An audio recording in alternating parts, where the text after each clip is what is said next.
અમે વિકાસ કરી નાખ્યો. આપણે નર્મદા ડેમમાં આપણા ગામો ગયા છે. અહીંયા વિશ્વની સૌથી ઊંચી પ્રતિમા છે અને પ્રતિમાની બાજુના ગામમાં 15 કિલોમીટરના તુરખેડા ગામમાં આવી ઘટના ઘટી એ આપણા માટે શરમથી માથું ઝૂકી જાય. કેમ કે આપણે દેશના વિકાસમાં આટલું બધું યોગદાન આપ્યું છે. આ નર્મદા ડેમ હોય એમાં આપણે ગામો આપ્યા છે. આપણને પાણી કામ મળ્યું છે, આજે નથી મળ્યું તો એમણે નર્મદા ડેમમાં આપણા ગામો લીધા તો પાણીમાં પણ આપણને અનામત આપવી જોઈએ ને. એમણે કહેવું જોઈએ કે ભાઈ નર્મદાનું આટલું પાણી જે લોકો આદિવાસીઓ વિસ્થાપિત થઈ એમને આપીશું. એ પાણી અનામતના રૂપે આપવું જોઈએ, તે પણ નથી મળતું. આજે આપણે હમણાં મને શિક્ષકો માટે આપણે રજૂઆત કરી કે શિક્ષકો અમારે ત્યાં નથી. કેમ સરકારને ખબર નથી? સરકારને ખબર જ છે અહીંયા શિક્ષકો નથી, જાણી જોઈને નથી મૂકતી. હમણાં આપણે ત્યાં ગરીબ કલ્યાણ મેળો હતો કે નહીં? બધાને તગારા પાવડા ટીકમ આપ્યા છે. શું ગરીબ કલ્યાણ મેળામાં કે આપણે દર વર્ષે તગારા પાવડા ટીકમ લેવા જવાનું છે? આપણે મજૂરી જ કરવાની છે. તમે શિક્ષક મૂકી આપો ને, પહેલા શાળા હારી આપો, અમને રોડ આપો. આરોગ્યની સુવિધાઓ નથી અહીંયા. કાલે આ બેન મૃત્યુ પામ્યા એનું કારણ શું છે?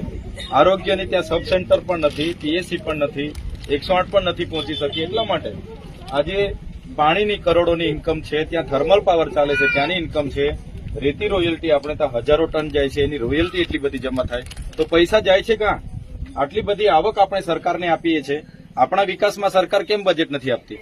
એટલા માટે આજે આપણા ગામના સરપંચથી માંડીને તમામ આગેવાનોની રજૂઆતને હું પૂરું આ વાસ્તવિકતા છે ભાઈ. ભલે સરકાર કે અમારું ગુજરાત મોડલ મહિલા સશક્તિકરણની મોટા મોટા તાઇફાઓની ભાંગા ફૂકે છે, પણ વરવી વાસ્તવિકતા તો આપણા ગામડાઓ વાળાને ખબર છે શું હાલ થાય છે.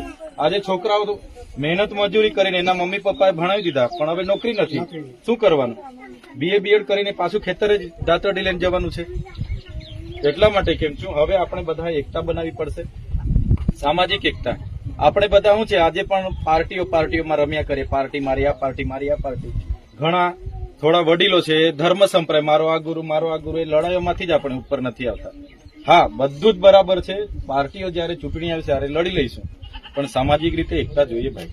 નહીં તો આપણે છૂટા છવાય એકલ દકલ 25-50 લડવા જહો, સરકારને તો ખબર છે પોલીસનો ઉપયોગ કરીને તમને ને અમને બધાને ગોળવી કાઢશે. સીન સપાટા કરે, લાઠી કરે, આ કરે એટલે જેલનું બીવડાવ્યા પછી. એટલા માટે આવનાર દિવસોમાં આજે અમે એક સામાજિક આગેવાન તરીકે જ આવ્યા છે. આવનાર દિવસોમાં જે પણ આદિવાસીઓ સાથે અન્યાય થાય આપણે થાકીને લેવું પડે. આપણો વિકાસ ક્યારે થવાનો છે?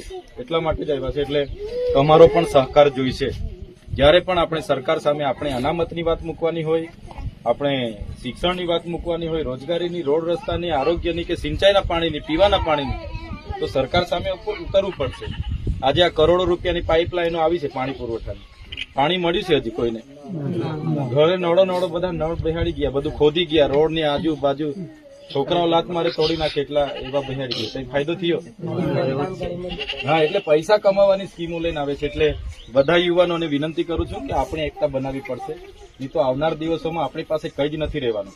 જળ જંગલ જમીનના અધિકારો સંવિધાને આપ્યા છે, 70 જમીનો આપણી પાસે છે, છતાંય આજે આપણી આ પરિસ્થિતિ છે. આપણે દેશના માલિક છે, આપણે આદિ અનધિકારથી અહીંયા રહીએ છીએ.